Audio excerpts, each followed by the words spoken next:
Cada um lê um. Vamos. Ó Senhor, Deus vingador,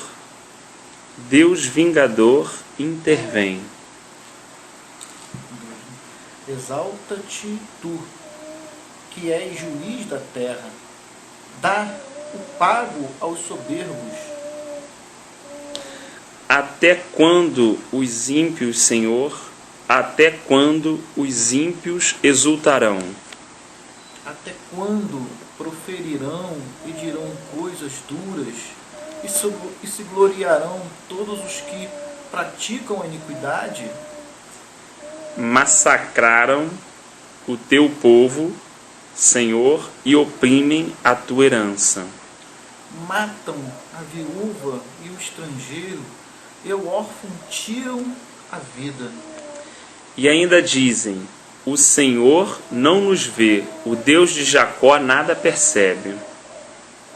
Atendei, ó brutais dentre o povo, e vós loucos, quando sereis sábios? Será que quem fez o ouvido não ouve? Será que quem formou o olho não vê? Aquele que argui as nações não o castigará? E o que dá ao homem o conhecimento não o saberá? O Senhor conhece os pensamentos do homem e sabe como são fúteis. Bem-aventurado é o homem a quem tu repreendes, ó Senhor, e a quem ensinas a tua lei. Tranquilo enfrentará os dias maus, enquanto que para os ímpios uma cova se abrirá. Mas o juízo voltará a ser justiça, e hão de segui-lo todos os retos de coração. Voltará a haver justiça nos julgamentos, e todos os retos de coração a seguirão. Foi 17, né? 16 agora. Quem será por mim contra os malfeitores? Quem se porá ao meu lado contra os que praticam a iniquidade? Não fosse a ajuda do Senhor, eu já estaria habitando no silêncio. Quando eu disse, o meu pé vacila, a tua benignidade, Senhor, me susteve. Quando a ansiedade já me dominava no íntimo, o teu consolo trouxe alívio à minha alma. Podia, acaso, associar-se contigo o trono de iniquidade que forja o mal, tendo por pretexto uma lei? Eles planejam contra a vida dos justos e condenam os inocentes à morte. Mas o Senhor foi o meu alto retiro e o meu Deus, a rocha em que me refugiei. Deus fará cair sobre eles os seus crimes e os destruirá por causa dos seus pecados. O Senhor, o nosso Deus, os destruirá. Eu achei esse salmo assim diferente de tudo que a gente leu, né? Do 91, pelo menos do 92 em diante dessa. E essa semana, rapaz, eu pensei muito nisso. É? Pensei muito nisso. Parece que o Espírito me levou a pensar nisso, né? Deus, não sei, mas por que eu pensei nisso? Porque tinha questões aqui que a gente precisava, né? Precisava encaixar Com a prática. né? Por isso que eu pensei nisso. Eu comecei a ler um pouquinho para tentar me situar assim, mais ou menos, em relação ao tempo do Salmo, e em relação a quem escreveu. E diferente do Salmo 92, né, que foi assim, escrito pelo rei, é um salmo também que caminha nessa linha, mas é uma súplica do rei. O Salmo 94 é o clamor das pessoas aflitas que viviam em Israel. Mas engraçado que aqui o malfeitor do Salmo 94 não são autoridades gentias, não são autoridades de outras nações. Não está falando de um juiz de outro local, um filisteu, um amorreu, um cara da Babilônia, não. Eles estão clamando contra as autoridades da própria nação. Ou seja, os juízes que estão condenando os inocentes e liberando, né, os culpados, são aqueles que se assentaram na cadeira ali, se acomodaram e agora estão simplesmente levando a vida aos seus próprios olhos, né? Então, assim, eu achei um salmo forte, porque na verdade essa ausência de justiça, tudo isso que está indignando, né, o salmista aqui, é uma coisa que ele está vendo dentro do povo dele, dentro da nação dele. Então achei muito propício em relação aos dias de hoje, né? Algumas coisas que a gente questiona em relação ao mundo são fato. O mundo jaz no maligno, quem governa, né, esse sistema é o príncipe das trevas, mas quando a gente fica indignado em relação a uma realidade no meio do povo de Deus, ela se assemelha a essa indignação do salmista, como a gente olhasse, mas no meio do povo de Deus não era para ser assim. No meio do povo de Deus não poderia ter tal parcialidade, a coisa não poderia ser resolvida dessa forma, né? Então, assim, a gente olha para os dias de hoje e vê assim, puxa, dá para imaginar talvez o que essas pessoas dessa época, que como elas estavam sofrendo e esperavam, né, dos seus líderes, dos seus juízes, dos seus legisladores, né, talvez paz, justiça, e o que vinha sobre eles era a aflição, né? Então, assim, eu fico pensando assim, para alguém começar o salmo clamando Deus vingador, é porque a coisa não devia estar muito fácil, né, Xande? É verdade. Devia estar pesado, né? Senão clamaria misericórdia, graça. Senhor, lembra-te de nós, como tantos salmos começaram, né, dessa forma. Para começar clamando Deus vingador, é porque parece que estamos chegando no limite. Parece que esse salmista chegou num ponto onde falou assim, está quase insuportável conviver com essa realidade. Nós éramos para ser uma nação espelho, uma nação exemplo, nós éramos para ser o povo de Deus. Era para as outras nações olharem para a gente e ver que povo inteligente, que povo sábio, quem é o Deus que governa essa nação, né? Era para ver no meio desse povo o órfão encontrando casa, a viúva sendo amparada, né? Como diz lá em Isaías, a justiça correndo como um rio, né? Era para eles estarem comendo o melhor dessa terra, e quando eles olham para a realidade deles, eles encontram uma realidade completamente diferente dessa. Eu lembrei daquele juiz Nico, né? É bem dentro do contexto, parece, que você está colocando, porque o Senhor, ele no finalzinho mandava a mulher, né, orientava, aconselhava aquele que necessitasse, né, de justiça, para clamar de dia e de noite que o Senhor ouviria, né? E ele fez justiça para ela porque ela estava importunando ele. Não era porque a justiça tinha que prevalecer para encher o saco. Né? Que ponto que resolveu o problema dele, não dela, né? Eu vou resolver um mil problemas. Peraí, o que a senhora quer? Some daqui. Você vê que isso aí se traz uma figura, né, de como é hoje, né? Como naquela época não mudou em nada. A falta de amor ela está espalhada de uma maneira assim, a indiferença, cara. A indiferença, eu vejo amigos meus assim, né? Outro dia eu encontrei com um amigo meu que ele está com uma, eu nem sei o nome daquele carro, muito bem de vida, muito rico, e parece que tem um prazer, sabe, de mostrar que tem uma coisa, porque assim, gente, que motivação, né? Será que se eu tivesse também, eu teria esse prazer de assim, tipo, esfregar na cara de quem não tem, entendeu? Porque você está entendendo? Aquela sentimento, me veio assim, eu percebi isso na pessoa dele, né? Aí eu falei assim, meu Deus, um crente, um homem até maduro espiritualmente, né? Cair numa cilada do coração dessa, né? Cair numa cilada do coração dela, de indiferença, soberba, se garantindo no que tem, né? Aquilo assim, meu Deus, assim, sabe, perdeu o sentido. Você não consegue nem enxergar nele a pessoa de Cristo. Você não consegue enxergar nele um homem de Deus. Não consegue. Não consegue. De 3 palavras que fala é dinheiro. 3 para 4 é dinheiro. É negócio. É futebol. Né? E o Senhor está onde? Né? A gente que sentava e conversava, batia papo, né? É das coisas do Senhor. Né? A gente não tem mais essa oportunidade por causa da... É estranho, né, a gente falar sobre isso, mas a gente está vendo isso dentro das igrejas.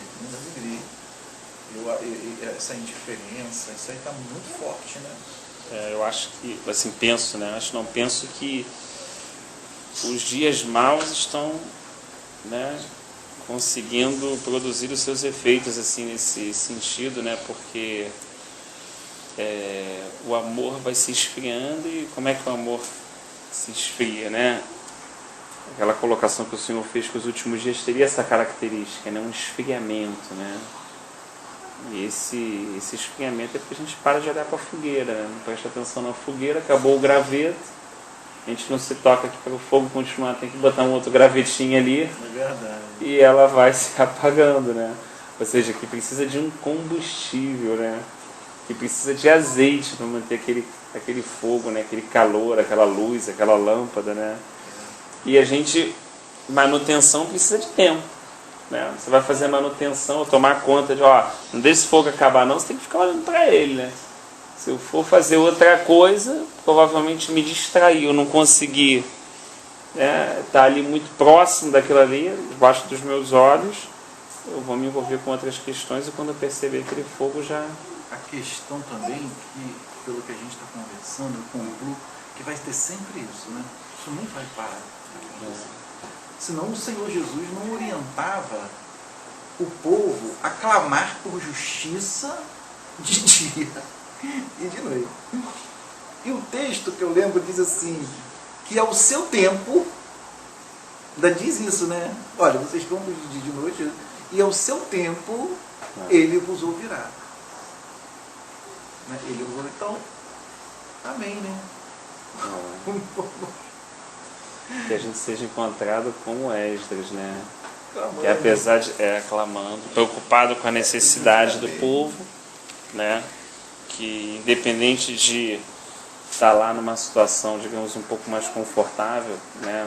Próximo do rei, na capital, mais estruturado e tudo, mesmo assim o coração, o amor dele ao Senhor fez com que ele até se ausentasse um tempo daquela situação para estar com os irmãos reconstruindo Jerusalém, né?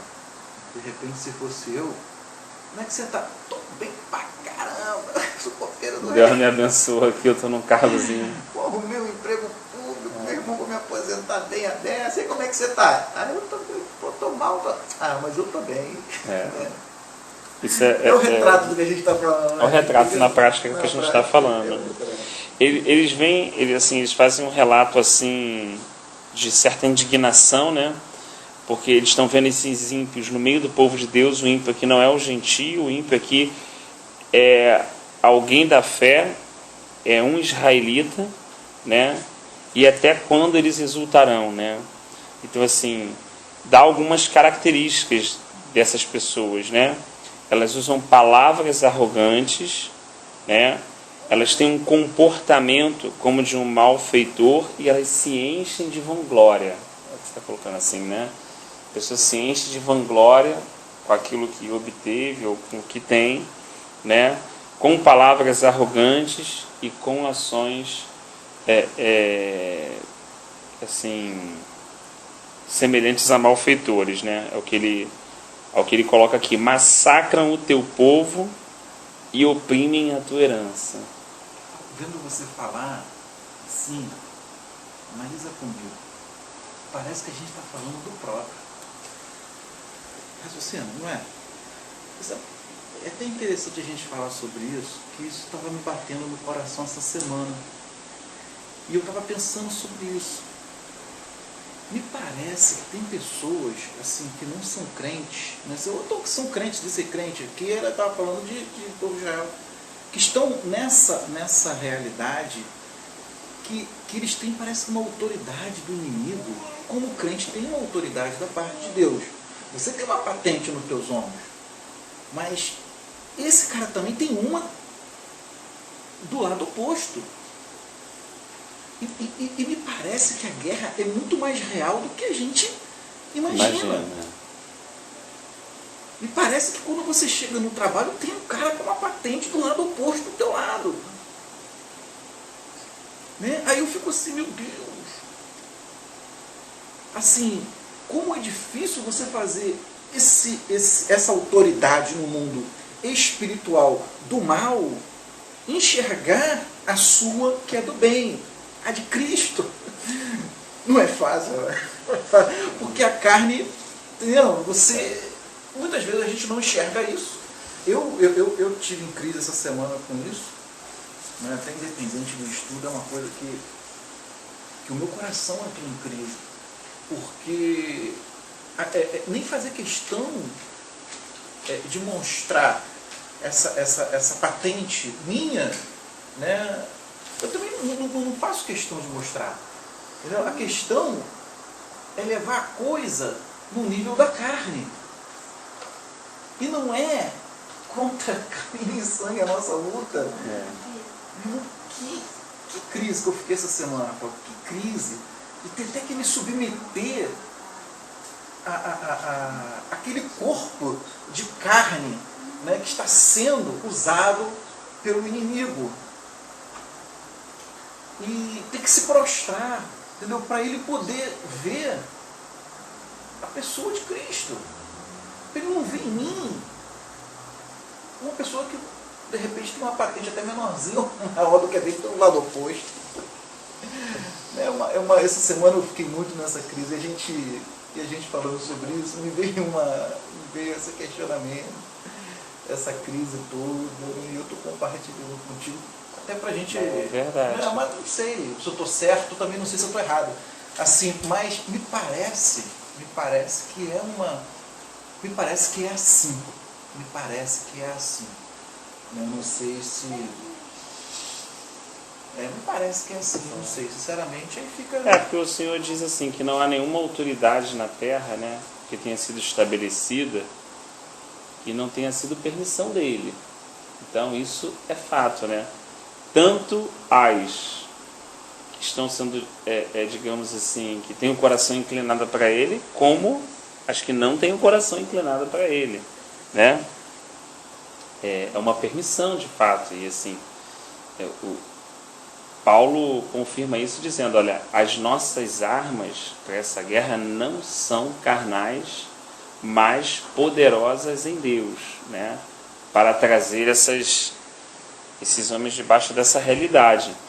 Mas a gente repara que diante desses confrontos que Paulo teve também, a gente está falando de naufrágio, fome, nudez, apedrejamento, quase a morte, 40 chibatadas menos uma 3 vezes.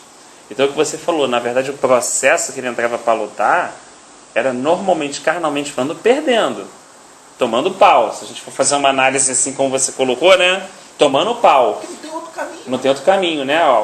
Foi colocado lá com Silas dentro daquela cadeia, porque tinha expulso aquele espírito imundo daquela mulher, não é isso?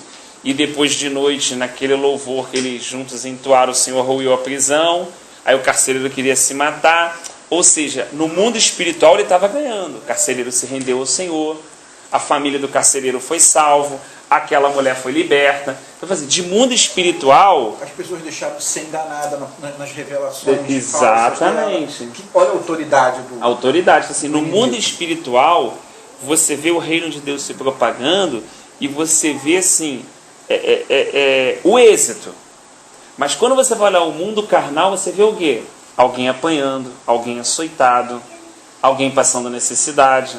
Olha como é que a coisa é invertida, né? Então, se o cara precisar ver alguma coisa aqui da terra para tentar mensurar se ele está agradando o Senhor ou não, ele está roubado. É o que Paulo falou. Porque, amigo, alguém está olhando para mim, carnalmente falando, só está me vendo alguém passar e bater na minha cara, olha o espinho na carne. Nego dando bofetada e tudo. Estou passando aqui de bobo, né? Mas, quando se analisa o mundo espiritual, quando eu dobro os meus joelhos para interceder pelas igrejas, né? Quando eu vou até o terceiro céu e o Senhor acrescenta essa revelação e eu estou escrevendo aos irmãos, quando a gente está distribuindo pão vivo que desceu do céu, opa, e a questão, a realidade é outra, né? Olha como é que é preciso a pessoa amadurecer nesse ponto para entender que ela vai ter uma realidade em Cristo e que ela vai usufruir daquela realidade, que aquela autoridade é para aquilo, mas quando isso vier para o mundo natural, muitas vezes ela vai tomar na cara, muitas vezes ela vai ser apedrejada, muitas vezes ela vai passar fome, ou seja, usando a fome como algumas restrições que o Senhor vai permitir que outras pessoas imponham sobre ela. Você lembra daquele exemplo daquele presbítero, evangelista, que foi convidado para pregar para um cara que era extremamente arrogante, que não gostava de crente? Ele falou, eu vou nesse cara nada. Aí o Senhor falou, você vai nele. E ele chegou na casa desse homem, pediu um minuto da atenção dele, e falou, se você continuar abrindo a sua boca para falar de Cristo, eu te dou um soco, não deu na cara. Ele continuou. O cara deu na cara dele. A gente comentou no estudo bíblico tem bastante tempo. O cara deu na cara dele. E a filha dele, do lado, né, uma menininha pequenininha, viu aquela cena. Aí ele falou, se você continuar ainda falando... E ele continuou, cara, o Espírito de Deus, mano, e ele apanhou de novo. Aí a menininha falou assim, papai, não faz isso com ele não, pai. Ele é um homem de Deus, não faz isso com ele não. Aí o homem começou a chorar. O homem parou de bater no presbítero, ele começou a chorar. Aí depois que ele foi, consolou o homem, bateu nele, né? Olha só, ele consolou o homem.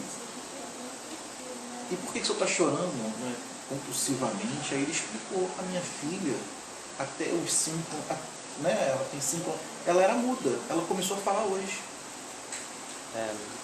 Depois que eu explicou, Aí você vê, na parte que você está falando assim, natural, o cara tá ali, meu irmão, tomando um piau, concorda? debaixo da autoridade do inimigo. Né? O inimigo tá batendo aqui, ó, na carne dele, mas como ele se humilhou no Senhor, olha o Senhor ganhando toda aquela casa, digamos assim, olha só. Então no mundo espiritual aquilo é vitória, né? Mas é difícil levar isso para os irmãos hoje, né? Fala assim, pô, mas aquela mulher lá que estava limpando o chão na casa de Naamã, ela era uma escrava. Irmão, ela podia ser uma escrava, ela podia ser mandada, ela podia ter sido tirada da família dela. Mas quando você está falando de realidade espiritual, a palavra dela levou Naamã a uma atitude de dimensão de cura. E ele se converteu. Quando ele voltou, acredito que ele contou isso para a casa dele, e toda a casa dele foi alcançada pelo Deus de Israel, porque ele era autoridade na casa dele.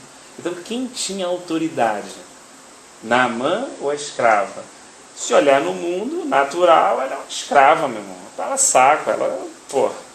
Né? O cara é o grande comandante. Mas se olhar no mundo espiritual, na verdade, a autoridade estava onde? Nos ombros daquela escrava. E com amor ainda, hein?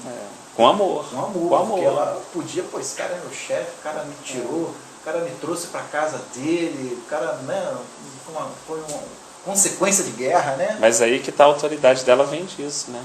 Todo mundo a gente está falando que se humilhou. Que se humilhou. O cara que tomou 2 socão. A menina que se humilhou na condição dela e agiu com amor. Né? A situação de Paulo que passou por aquilo e perdeu. A gente já está falando de gente que humanamente perdeu, né? Saiu por baixo, vamos colocar assim, né? Diante de uma situação assim, puxa, ficou mal na vista de outras pessoas, né? Mas na realidade espiritual estava... Lembrei do livro de Hebreus, aquele lado negro do livro de Hebreus, do capítulo 11. As pessoas olham o lado claro, né? O lado escuro. Fala muito sobre esses homens, né? E se a gente for pegar o exemplo máximo, o Senhor, pô, então, ele deixou ser cuspido, ele deixou ser açoitado, ele permitiu uma coroa na cabeça dele, ele permitiu ser pregado numa cruz. Então, humanamente, a gente está falando o quê? Muito mais que 2 socões, né? Mas no mundo espiritual, ele estava recebendo toda a autoridade do céu e da terra. E aí a palavra de Deus é muito verdadeira, né? Diz que aquele que se humilha será exaltado, mas aquele que se exaltar será humilhado. Então a autoridade está muito vinculada à humilhação, né? Como os casos que a gente sempre falava de Moisés, né? O cara chegava lá, botava a boca no pó, não usava o nome dele, não usava a condição dele, não falava, pô, eu sou Moisés, eu abri o mar.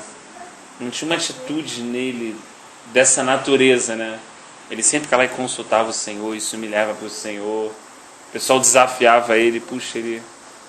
Depois ele ainda intercedia pelo irmão, pela irmã dele. Entendeu? Então assim, você vê que acho que a condição da autoridade está muito ligada realmente a se humilhar e muitas vezes padecer muito humanamente desse lado carnal, né? Tomar umas varadas assim do inimigo, uns socão nesse sentido como você falou, né? Mas na verdade estamos ganhando. Se parar para raciocinar, estamos avançando, né? Estamos ganhando. Pô, mas eu ouvi aquilo é tão difícil de ouvir. Mas a hora que eu me humilho e Satanás não consegue usar aquela arma que ele usa para prender meu coração, para gerar mágoa, para fazer uma ferida, para me paralisar espiritualmente, e eu me humilho, e a minha humilhação neutraliza a arma do inimigo, aí o Senhor vai lá, avança e joga aquela muralha por terra, né? Aí no mundo espiritual estamos avançando, né? Embora aparentemente, como Paulo fala, nosso tabernáculo externo está se desfazendo. Também, entre aspas, só perdendo, né? Entre aspas, estamos tomando na cabeça, vamos falar assim, né? Mas espiritualmente estamos tendo grandes vitórias, né? E é muito difícil hoje, como as pessoas estão andando muito por vista, né? Por não que haja problema na campanha em si, mas pelo resultado de alguma coisa, né? Pelo que ela espera receber. Então é difícil para ela receber uma ministração dessa e entender, puxa, é necessário descer para subir, é necessário perder para ganhar, é necessário ser menor para ser o maior, é necessário ter uma realidade aqui que vai me levar a uma outra realidade no mundo espiritual lá, né? E isso é uma pedra, né? É uma pedra, né? Para você que eu tenho que começar de novo nesse negócio, porque ó, não é fácil não. Ele ainda diz assim, ó, na verdade essas pessoas estão dizendo, o Senhor não nos vê. Na verdade, carnalmente o Senhor está vendo, mas espiritualmente essas autoridades não são nada. Elas são autoridades aqui em Israel? São. Mas para o Senhor elas têm autoridade? Nenhuma. Na verdade o salmo que está sendo escrito não é das autoridades, mas é do homem com o coração contrito e quebrantado, que está orando, e essa oração chegou no trono de Deus e ela está sendo registrada aqui. Olha só que coisa, entendeu? E a autoridade está sentada lá. Ela tem poder? Tem. Porque Jesus chegou para Pilatos e falou assim, nenhum poder tu teria se do alto não tivesse sido dado. Mas esse é um poder permissivo. Não porque você está sujeito àquele que criou todas as coisas, mas porque ele ainda, na sua soberania, vai te usar para no final cumprir o eterno propósito dele. Mas gostoso é ter essa autoridade compartilhada por eu estar submisso a ele e a sua palavra. É diferente. Aí a gente vai entender que o propósito de Deus, olha só, puxa, como essa autoridade é importante, porque o Senhor falou assim, aquele que vencer como eu venci, sentará no meu trono como eu venci, sentei no trono de meu Pai. Olha só, então o Senhor deseja, ele não divide a glória dele com ninguém, mas ele deseja compartilhar a autoridade. Ele deseja chamar homens e mulheres para governar com ele, senão a gente não vê propósito no milênio. Olha só, aqueles que foram decapitados, né, reinarão com Cristo 1000 anos. Então a gente está falando o tempo todo do Senhor convidando homens e mulheres que se humilharam, que se esvaziaram para governar com ele, colocando essas pessoas em uma posição de autoridade. Só que para alcançar essa autoridade espiritual, o quanto as pessoas não têm que descer no mundo natural e carnal, né? O quanto essas pessoas não precisam. Então é um processo realmente, Paulo fala, às vezes quase de enlouquecer, né? Porque ele fala assim, poxa, nós parece que apóstolo só colocou como esterco do mundo, como último lugar. Porque, pô, então o nego faz o que quer com a gente, porque não era uma realidade de hoje, né? Ele reclama de Alexandre, o latoeiro, por exemplo, por isso. Assim, pô, o cara, meu irmão, faz o que quer e o Senhor permite e eu preciso me humilhar. porque estão entendendo que, né, se eu partir, vai até um pouco da pregação de ontem do irmão que a gente foi lá, né? Se eu for resolver isso no peito, se eu me contaminar com essa questão e partir no peito para tentar resolver isso, eu perco minha autoridade espiritual. Que aí eu vou usar uma arma carnal, vou sair debaixo dessa cobertura, perdi minha autoridade. Então, assim, a autoridade que o Senhor compartilhou comigo, ela está em me humilhar como Ele se esvaziou e se humilhou e morreu numa morte de cruz. Então, amém. Olha que coisa tremenda, né? O cara pode, meu irmão, às vezes está ali caminhando para a cruz, as pessoas fazendo o que querem, mas na verdade ele está obedecendo a Deus. Dependendo de como você vê, né, a pessoa pode parecer um trouxa ou um servo de Deus obediente, né? Vai depender que tipo de olhos, se são espirituais ou não, que está olhando para aquela questão. Então, assim, para essas pessoas, Deus parece que não está fazendo nada. Mas ele faz uma reflexão assim: insensatos, procurem entender. E vocês, tolos, quando se tornarão sábios? Está falando para essas autoridades. Será que quem fez o ouvido não ouve? Para um pouquinho, vocês são tão inteligentes, vocês são um juiz, vocês são um legislador. Você acha que aquele que fez o ouvido não ouve? Se você tem um ouvido e você consegue ouvir, é porque ele fez o ouvido. Você acha que ele não ouve? Você acha que ele não está ouvindo tudo isso que vocês estão falando? Você acha que ele não está ouvindo a conversa que vocês têm? A vanglória de vocês?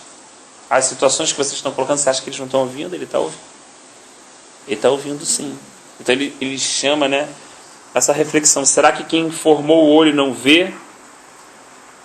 Ele bota: aquele que disciplina as nações não os deixará sem castigo? Vocês acham mesmo que isso vai passar tudo em branco?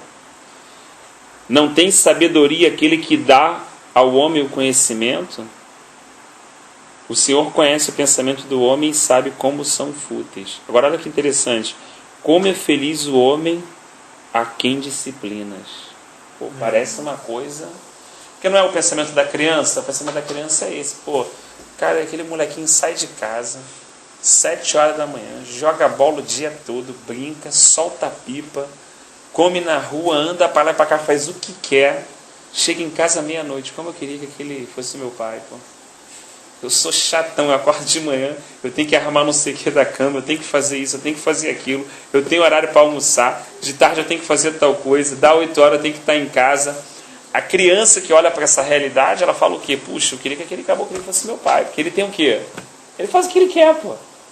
Eu não, eu tenho, caraca, uma opção de coisa, de rotina, num pensamento bem natural mesmo, né? Eu tenho uma opção de rotina, uma opção de, pô, cara, como eu gostaria que, pô, meu pai é uma droga, eu queria que meu pai e minha mãe fossem o pai e mãe daquele moleque. E no mundo espiritual, muitas vezes um cristão pensa assim: pô, eu queria ser como aquele cara, pô, toma conta da vida dele, parceiro. Ele se muda, ele entra no rolo, ele resolve, não está dando, ele dá um migué, ele desenrola, ele toca a vida. Eu não. Olha só, eu preciso orar, pedir a Deus, Deus responder, Deus falar comigo, Deus confirmar. Aí Deus não abre essa porta, eu não posso passar. Olha o pensamento da criança que a gente estava comparando, mas é quanta coisa, parece que eu estou sufocado e o outro tem liberdade. Quando na verdade é o contrário, né? Aquele menino está crescendo sem orientação, sem direção e provavelmente vai ser um marginal. Cego. Surdo e mudo. Então o que está acontecendo espiritualmente, aquela pessoa vai seguir desse jeito, mas para onde ela está caminhando? Para a morte espiritual. E física também. E física provavelmente também. Então assim, e tudo isso que o Senhor está colocando como instrução, como direção para a minha vida, que pode aos meus olhos às vezes parecer um pouco pesado agora, mas vai gerar o quê? Vai gerar sabedoria, vai gerar força espiritual, perseverança, visão e audição, discernimento espiritual, me levar a uma maturidade no Senhor, né? Me tornar um homem que realmente obedece a Deus, exatamente assim: ouço, paro. É para parar, eu paro, não é para parar, eu não paro. Né? Estou ali afinadinho. Então assim, como é bom o homem é quem Deus disciplina. Na hora que o chinelo canta ou a vara canta, nenhuma criança gosta, né? Fala assim, pô, na hora da disciplina uma criança até diz: eu te odeio, pai. Não é assim? É muito normal, né? Papai, eu te odeio, quando a vara está cantando, né? Quero outro pai, Quero outra mãe. Porque ele está diante da disciplina e ele odeia a disciplina, só que ele não percebe que a disciplina é que vai tornar ele um homem diferente daquele outro que ele está observando. É que vai fazer ele controlar o próprio coração dele, ter domínio próprio, né? Aprender a ver limites, respeitar autoridades. Né? E isso vai levar a ter uma outra compreensão no mundo espiritual também. Então, quando o Senhor disciplina, puxa vida, quantas disciplinas o nosso irmão Paulo recebeu? Pedro, admoestado. Pô, o Senhor, a quem ele ama, ele açoita mesmo. Ele diz lá no livro de Hebreus, né? Então, assim, como é bom a pessoa que entende, puxa, a disciplina é boa. Ah, não, mas o irmão foi assim. Ah, irmão, mas separa o irmão. Ah, mas fizeram isso. Ah, mas separa isso, não bota na conta não. Pega só a disciplina e faz todo esse filtro e vê assim, o Senhor está me disciplinando nessa questão? Amém. Vou receber essa disciplina de bom grado do Senhor. Eu sei que essa disciplina vai produzir frutos pacíficos de justiça, como dizem em Hebreus, né? Então, assim, existe uma diferença muito grande do servo de Deus que recebe disciplina daquele que não recebe disciplina. Daquele que, como Davi, fala assim, não, pô, eu errei mesmo. Eu vou cair na mão do Senhor, porque o Senhor tem mais misericórdia, mas eu vou escolher essa disciplina. Mas você vê, cara, a maturidade da pessoa passar a escolher disciplina, Xande. Não é todo mundo que Deus fez isso. Vai lá, tudo bem. Você vai ser corrigido. Vou colocar aqui, ó. Você pode escolher essa disciplina, você pode escolher essa disciplina, e você pode escolher essa disciplina. Aqui a gente viu na Bíblia Deus permitir escolher a disciplina que ele vai levar. Um homem segundo o coração de Deus, né? Então assim, você pode escolher. Não, tudo bem, Senhor. Porque ele já entendeu que a disciplina é boa para ele. Ele já entendeu que aquela disciplina é benéfica e vai produzir nele o efeito necessário. Então, não, vou escolher essa disciplina aqui. E ele vê a disciplina, ele vê o anjo do Senhor. Lá no eirado lá de Araúna, ele vê a espada, ele vê o anjo partindo, ele vê o povo morrendo. Ele cai prostrado e fala assim, Senhor, mas eu que devia morrer e o teu povo está morrendo por minha causa. E ele suplica até que o Senhor para aquele anjo. Pô, imagina você saber que você é responsável pela morte de tanta gente. Pô, é como você atropelasse a mesma coisa uma família inteira. Sentimento para administrar essa questão, né? E ele sabia que foi por uma questão de soberba pessoal dele, por contar um exército. E Deus tinha, né? Uma altivez, uma situação que todos nós estamos passíveis de passar, né? De se achar, de em algum momento ser tão abençoado, de talvez pensar, como a gente estava conversando aqui, de caramba, cheguei no nível de bênção que, pô, aqui, meu irmão, estou cercado, sou um cara abençoado, sou um cara que, meu irmão, Deus é comigo. Né? Eu posso chegar ao ponto de contar exércitos, de contar bênçãos, mas não no sentido bom, mas no sentido de contar evidências, de tentar, sabe, materializar uma coisa que é apenas para estar diante do Senhor com ações de graças e não com esse tipo de exibicionismo, né? E isso pode de alguma forma prejudicar, né? A minha vida espiritual, por exemplo, e assim, quando o Senhor permite, às vezes, que a gente converse sobre isso, eu penso assim, que Ele de alguma forma gosta de nos lembrar para, puxa, caramba, amanhã a gente pode, sei lá, estar favorecido pelo Senhor em alguma questão da nossa vida e o Senhor nos prosperar tremendamente, mas isso ficar dentro do nosso coração, puxa, não vale a pena contar isso, não vale a pena materializar isso, não vale a pena apresentar isso, quer dizer, vale mais a pena ainda que tudo isso venha sobre a minha vida, que de fato a minha súplica continue sendo uma súplica coerente, uma súplica que agrade o coração de Deus, que as minhas orações, como o salmista falou, que as palavras dos meus lábios, Salmo 19, que o meditar do meu coração sejam agradáveis a Ti. Bom, um cara que era dono de um reino, né? Que tinha a maior fortuna pessoal da época, como Davi, tá entendendo? Rico, e está preocupado em meditar do coração dele, nas palavras que ele fala, né? Onde está o coração desse homem, né? Jesus mais na frente nos alerta lá, pois onde estiver o teu tesouro, ali estará o teu coração. Então, Senhor, que o meu tesouro, como Davi falou, seja o Senhor, né? O Senhor é a minha porção e a minha herança. Eu tenho grana, quando ele fala grana, eu tenho, meu irmão. Salmo 51, se eu quisesse todos os animais do campo aí, eu sou rei, meu irmão. Mandava fazer uma fogueira e fazer um incenso, mas não é isso que o Senhor quer. O Senhor quer um coração quebrantado, um coração contrito. O Senhor quer que quando eu peque eu me arrependa.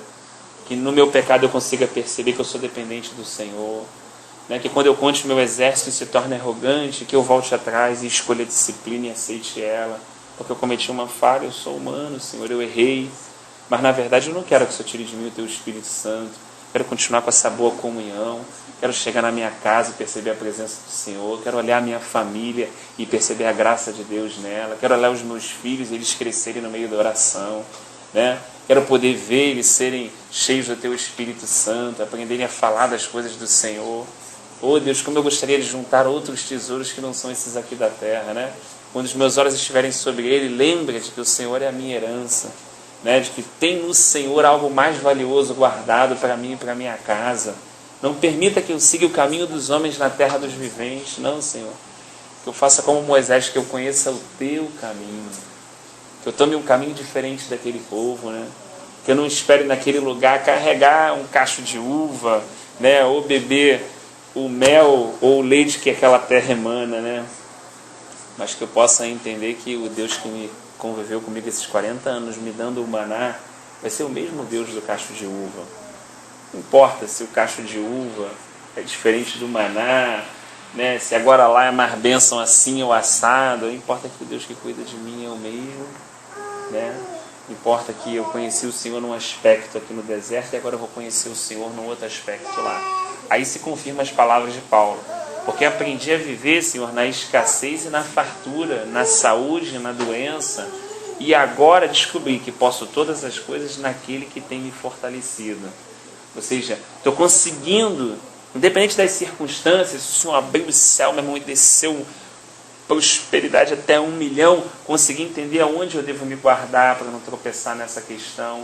E na escassez também consegui entender como devo me relacionar com o Senhor, para que em toda e qualquer situação o Senhor seja tudo para mim, né? E eu possa ter isso bem firme no meu coração e não me perca na caminhada, né? Então, assim, entendo que... Porque provavelmente aqui nós estamos falando de gente que se perdeu na caminhada. É, exatamente. Gente que um dia ocupou um cargo de legislador ou de juiz em Israel, porque tinha uma capacitação para, mas se perdeu. Se perdeu porque a função dali era servir o povo. Como Davi fala, né? Ele estava ali para cuidar das ovelhas de Israel. Ele estava ali para servir o povo. E não para usufruir as benécias de um cargo. Olha só que coisa, né? E aí ele diz assim, olha...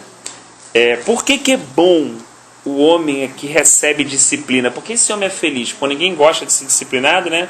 Ele diz no versículo 13, ele responde...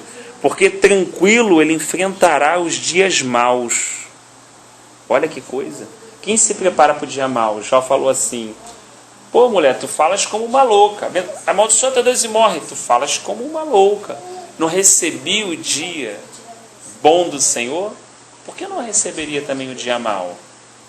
Então Jó passa, não tranquilo no aspecto carnal humano, mas espiritualmente ele atravessou aquilo com muita sobriedade. No vim ao mundo, no voltarei. Louvado seja o nome do Senhor. A realidade espiritual dele, ele está passando por aquela situação. Carnalmente o nego olha e fala assim: ele é um lixo, está cheio de pecado, esse maluco aí é... Carnalmente está assim. É o que as pessoas estão vendo a respeito dele. Mas espiritualmente tem Deus falando assim: aí, está vendo meu servo Jó? Rodou a terra toda aí, ó. Tá vendo meu servo Jó? Que não se desvia nem para a direita, nem para a esquerda, um homem íntegro, justo. O mundo espiritual está falando isso dele. E o mundo natural é isso. Esse cara é um lixo, parceiro. Esse cara aí, pô. Isso é só porque tu abençoa ele, depois o cara tá lá e o cara tá se coçando. Aí cada ter pecado, ou ter não sei o quê. É os comentários, é o que as pessoas percebem. Mas ali tem um coração que Deus continua dando testemunho dele, né? Que coisa tremenda, né? É um paradoxo, é uma diferença, uma coisa muito, muito bizarra às vezes até, né? E se Deus fala com Satanás e Satanás fala assim: é porque o Senhor também dá tudo para ele, significa que Deus estava observando Jó, mas significa que Satanás também estava. Senão Satanás ia falar o quê? Não vi não. Cadê ele? Me conta aí, como é que... Não, ele não falou isso. Ele já tinha uma resposta pronta. Porque ele também estava observando. Por isso me leva a uma outra conclusão, Xande. O diabo não está olhando o maluquinho que está descendo a ladeira. Ele não está olhando, não, o cara lá que se perdeu. Ele está olhando aquele cara que está com o coração quebrantado e contrito. Ele está olhando aquele cara que está vivendo na dependência de Deus. Ele está olhando aquele cara que está se humilhando. Sabe por quê, Xande? Porque aquele cara não vai usar armas carnais para lutar com ele. E disso ele tem medo. E sabe que aquele cara, quando lutar, vai usar armas poderosas em Deus. E aí ele sabe que o exército que ele tem não pode contra essas armas. Então a quem ele vai observar? O arrogante? O prepotente? O cara que tem uma aparente autoridade? Ou aquele que está dobrando os seus joelhos e reconhecendo que nada é na presença do seu Deus? Né?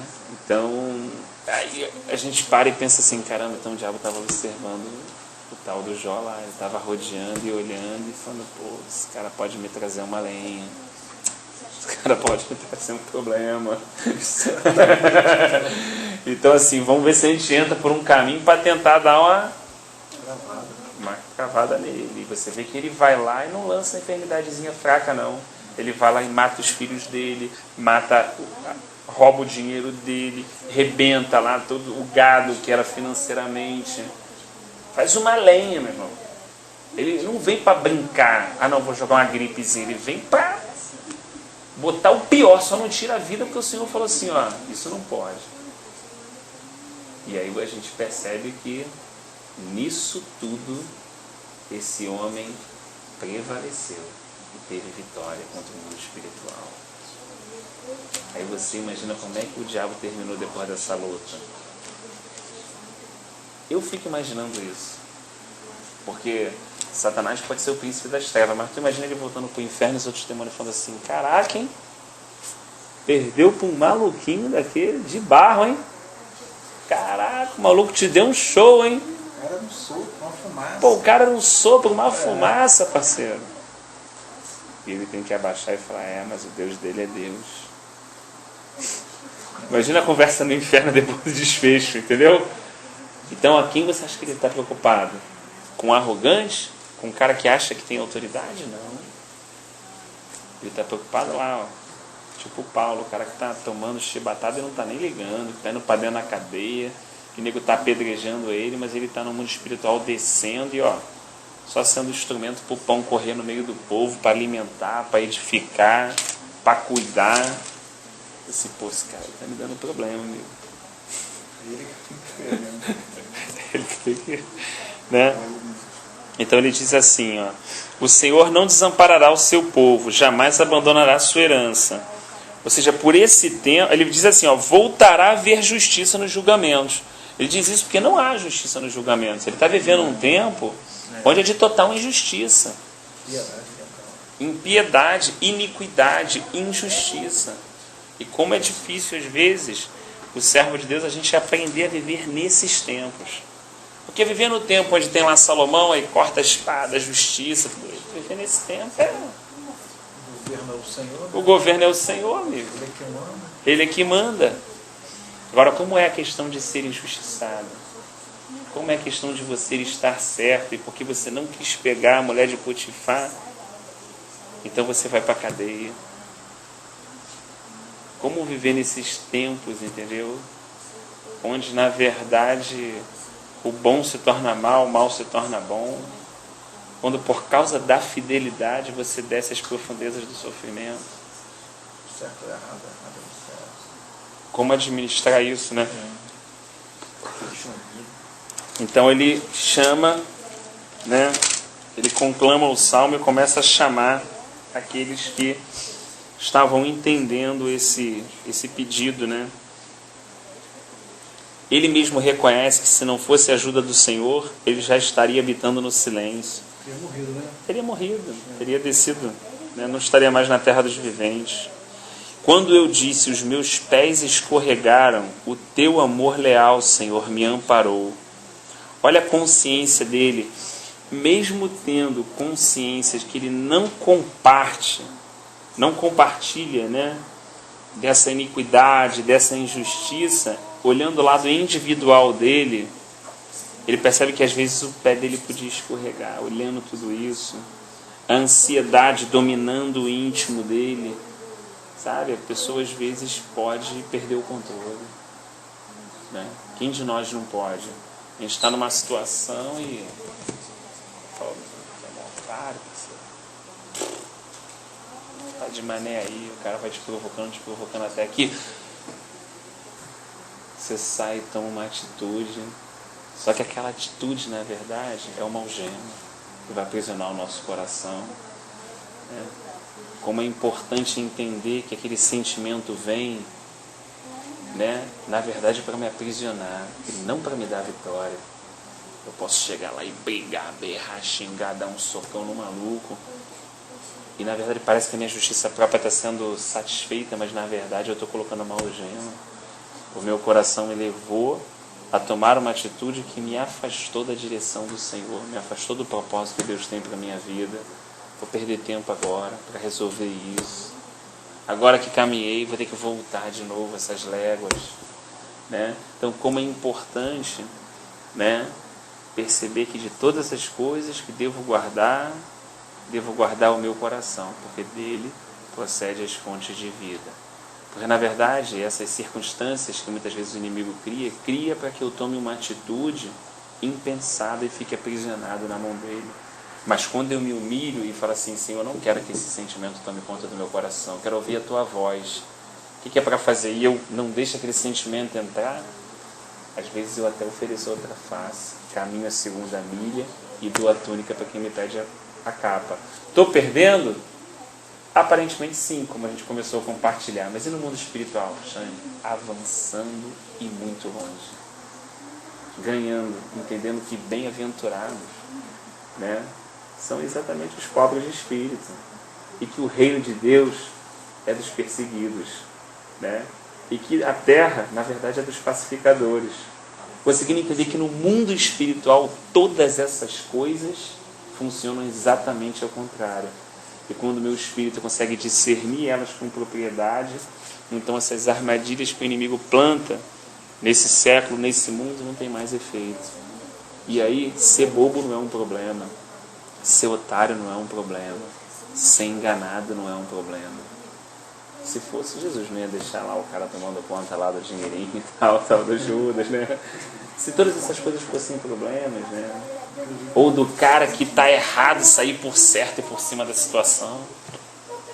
A hora que entendo que isso não é o problema é eu sair do centro da vontade de Deus. O problema é o meu coração estar aprisionado por um sentimento e o sentimento determinar quem eu tenho que ser. Puxa vida! E aí eu alimentar aquele sentimento e tomar atitudes em cima daquilo ali. Puxa vida! Aí eu estou me distanciando até que eu me esfrio. Eu me esfrio, meu amor me esfria. O amor esfria o Senhor. Agora eu estou vulnerável. Como um barco sem motor, para onde a tempestade, a onda bateu, eu vou, né? É igual o exemplo do... Fica igual o exemplo, é né? assim, é um círculo, né? É um círculo. Aí eu acho uma pergunta dele muito apropriada para os dias de hoje. Diz assim: poderá um trono corrupto estar em aliança contigo? Um trono que faz injustiça em nome da lei? Então o versículo 20, ele faz um questionamento interessante. Ele fala assim, caramba, então o trono dessa terra, ela não tem aliança com o trono do Senhor. Puxa vida. Tipo assim, Deus é santo. Deus, caramba. Eu quero estar ligado nisso. Por mais que nesse juiz aqui eu seja condenado, mas na verdade, o meu local de juízo, o meu trono estabelecido é do alto. Meu advogado está lá, não está aqui. Quem tentará acusação contra os filhos de Deus, se é Ele quem o justifica? Paulo diz, né? Então assim, sofrer uma injustiça, mas como é difícil isso na carne, né? A gente está refletindo assim na palavra e o Espírito Santo trazendo essa realidade, mas como é difícil, né? Como é difícil a hora alguém falar assim, foi você. E você não ter parte naquilo ali. E Deus falar assim, pô, tu quer me agradar? Então fica em silêncio, passa quieto. Fica de bobo. Você vai ganhar várias... No mundo espiritual, se você passar por essa situação aí, porque você vai dominar uma coisa que é muito mais importante de dominar do que um inimigo, que é o seu próprio coração. Aí eu vou ter condição de te dar mais autoridade para você se mover no mundo espiritual. Olha só, porque você aprendeu a dominar a si próprio. Se você não se dominar, eu não posso te conceder mais autoridade. Vai mandar descer fogo do céu sobre a pessoa que eu preciso salvar. Fica sem propósito. Fica sem propósito a autoridade e o poder, né? Jesus não falou isso para o discípulo. Fica sem Não propósito. sabe pelo que espírito eu vim? Pô, como é que eu vou mandar esse fogo do céu? Eu não vim, pô. Vim pra salvar, né? Então ele na verdade faz o desfecho do Salmo, né?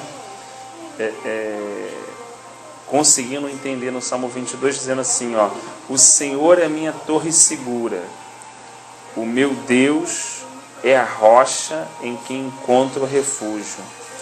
Então ele consegue perceber claramente que não há refúgio, né? Não há segurança ali dentro de Israel. Olha só que coisa interessante, hein? Pô, mas não é o povo de Deus, eu não deveria me sentir seguro no meio do povo de Deus? Eu não deveria me sentir assim no meio da nação que serve a Deus? Não, mas a nação se desviou. O povo se afastou da presença do Senhor. E as coisas que estavam sobre o mundo agora estão sobre esse povo. Ele descobre que mesmo nessa situação, ele descobre que o Senhor é uma torre segura para ele. Assim, puxa, eu posso ser injustiçado, alguém pode pisar sobre mim, alguém pode destratar a viúva, não cuidar do órfão, alguém pode me caluniar, alguém pode me enganar, mas existe uma torre que é segura, e essa torre é o meu Deus, e eu só posso chegar nela se abrir mão desses sentimentos, abrir mão dessa razão, dessa voz que grita tão alto dentro da gente, pedindo por justiça, A gente fala assim, a minha justiça é Cristo. Puxa, quero ir para Ele. O resto quem resolve é papai. Você vai tratar, você não vai tratar, você vai fazer, você não vai fazer, como vai fazer, como Deus vai resolver toda essa questão. Eu não sou legislador, não sou juiz, não tenho nenhum poder sobre isso. A decisão que está no meu coração e a que eu escolho é fazer do meu Deus uma torre segura e caminhar em direção a Ele, a um lugar de segurança. Ainda que venham todas essas aflições, o meu interior vai permanecer seguro, Aquilo que eu mais tenho de precioso, que é essa consciência aqui do salmista, isso ninguém pode roubar. O resto, pode ser que tenham entrado na casa dele, saqueado, levado coisas, situações complicadas, mas o mais importante que ele tinha como propriedade, isso ninguém pode tirar, é o Senhor dele. Porque alguém pode chutar o balde, Pô, olha pro cara e fala assim, pô, fulano é corrupto, o outro é corrupto. Tá olhando pra nação. Pô, mas calma aí. Era autoridade, anda assim, outra autoridade, anda assim, outra autoridade, assim, cara, vou andar assim também, pô. Geral tá andando assim, pô. Geral faz tudo isso, pô. Vou passar despercebido. Passar despercebido.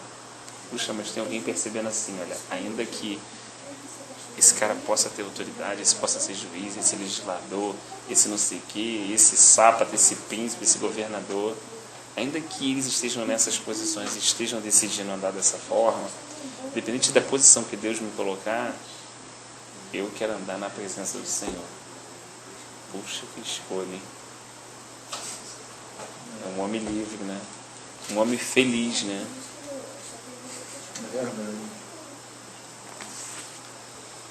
Olha,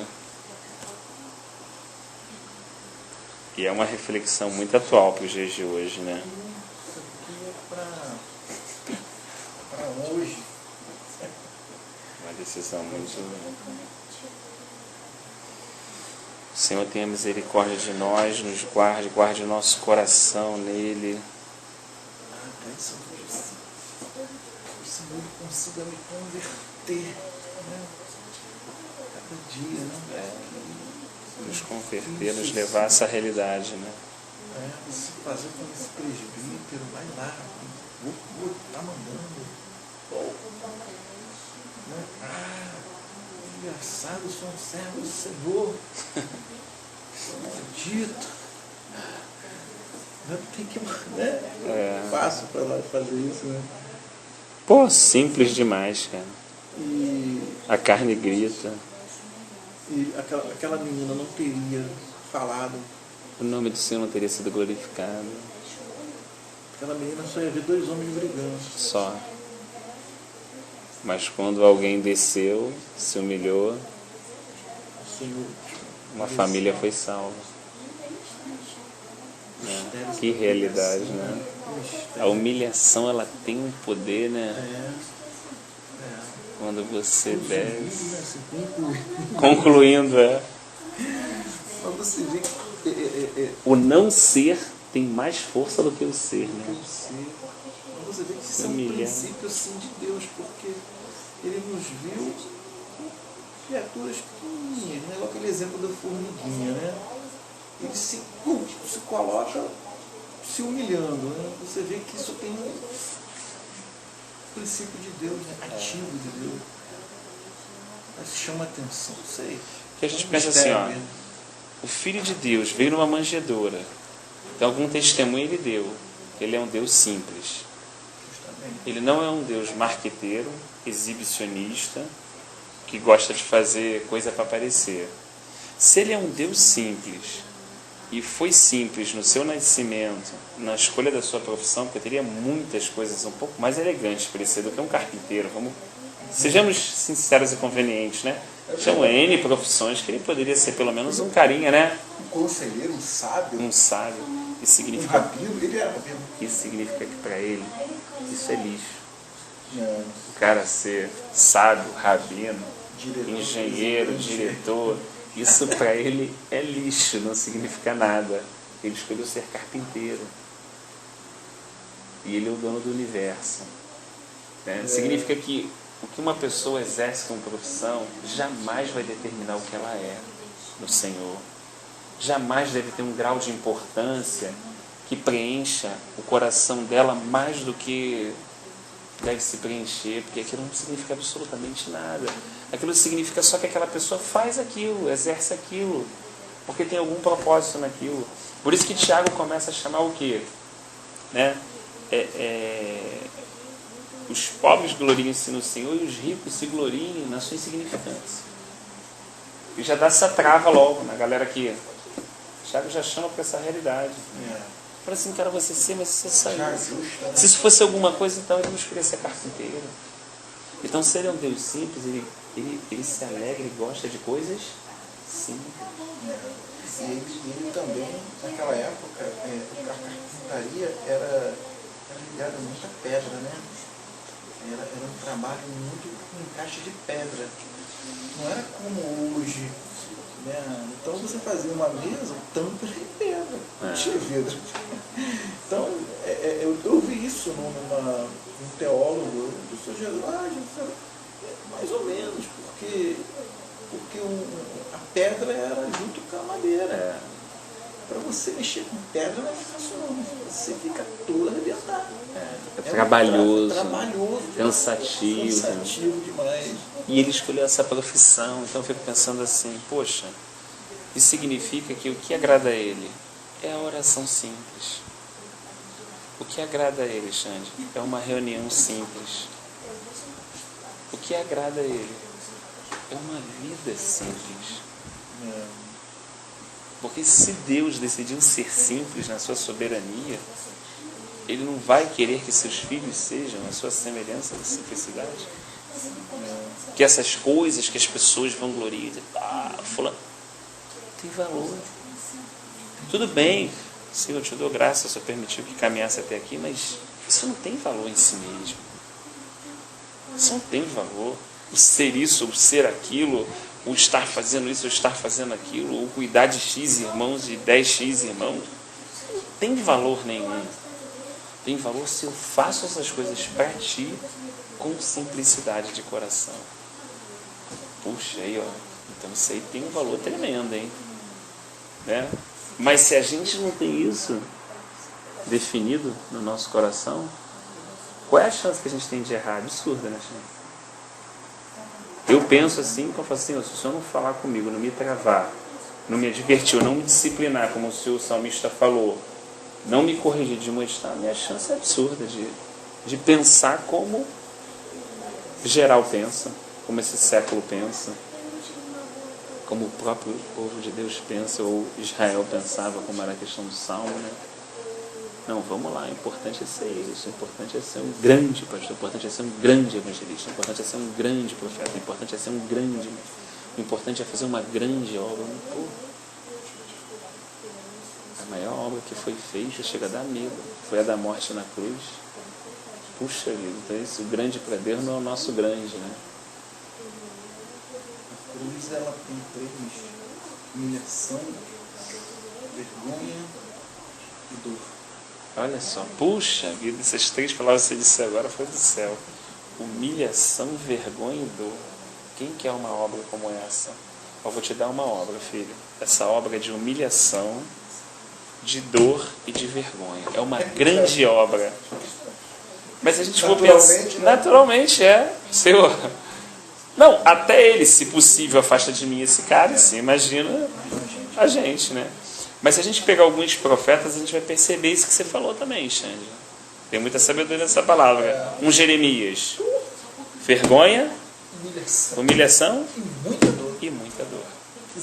Isaías. Nossa. Tá entendendo? Se for refletir, então assim, essa é a grande obra. Olha, Deus tem uma grande obra na sua vida, irmão. Tem, irmão? Ele tem que destruir muita coisa. Ele tem humilhação, vergonha e dor. Porque esses 3 pilares foi a obra do Filho de Deus, naquela cruz. E se Ele quer compartilhar a obra dele conosco, essas 3 palavras que nos esperam: humilhação, dor e vergonha. Mas é uma grande obra. É claro que olhando no mundo natural, a gente está vendo assim, mas se olhar no mundo espiritual, puxa vida, está vendo o quê? Comunhão, autoridade. Caramba, olha só, reino, reinar e abre. Aí abre tudo, né?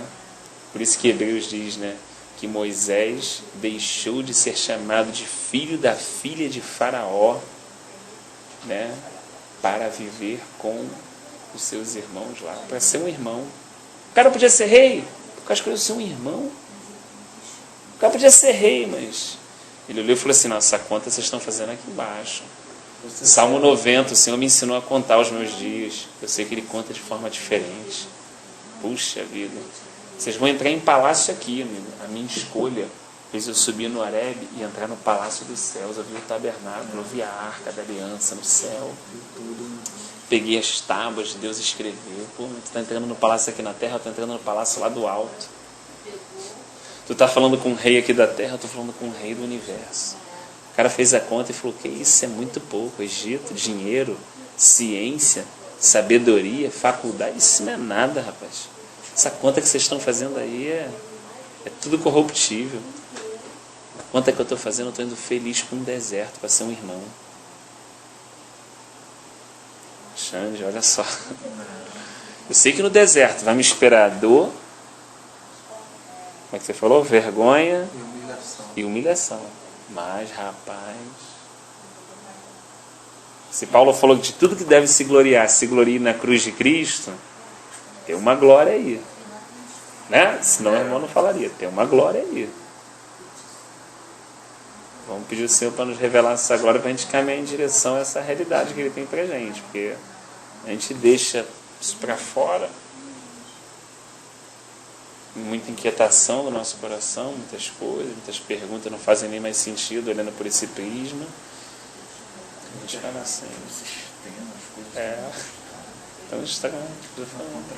Ó, o reino de Deus está dentro de nós. Buscar e caminhar. Esqueci. Isso, irmão.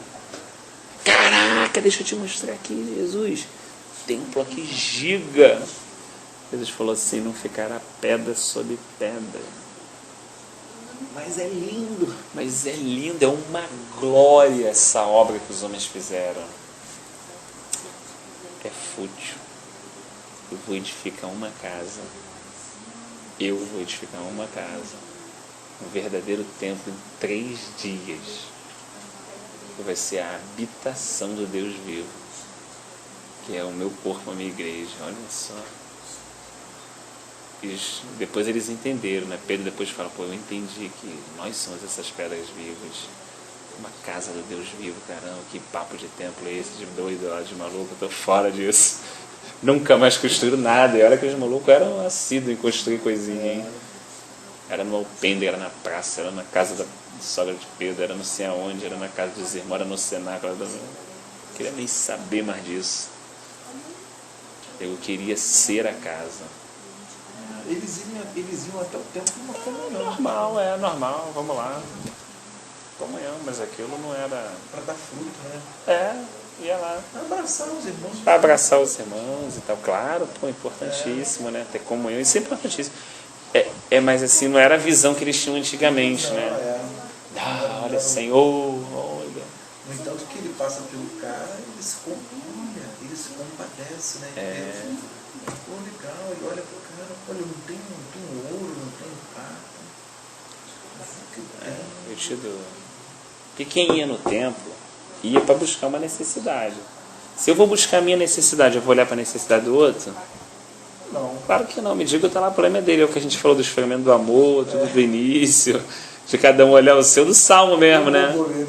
Igual um bomboleiro. Falar o seu sempre volta ao mesmo tempo, né? Agora, se eu estou plenamente preenchido em Cristo, se todas as minhas necessidades foram supridas em Cristo Jesus, não na minha carne, quando eu chegar lá eu vou olhar na casa de Deus a necessidade do outro. Puxa vida, caramba, e estamos falando de muita coisa, né? Compaixão, amor, misericórdia, graça. Aí Deus vai chegar e vai fazer o maluco andar mesmo, não tem jeito.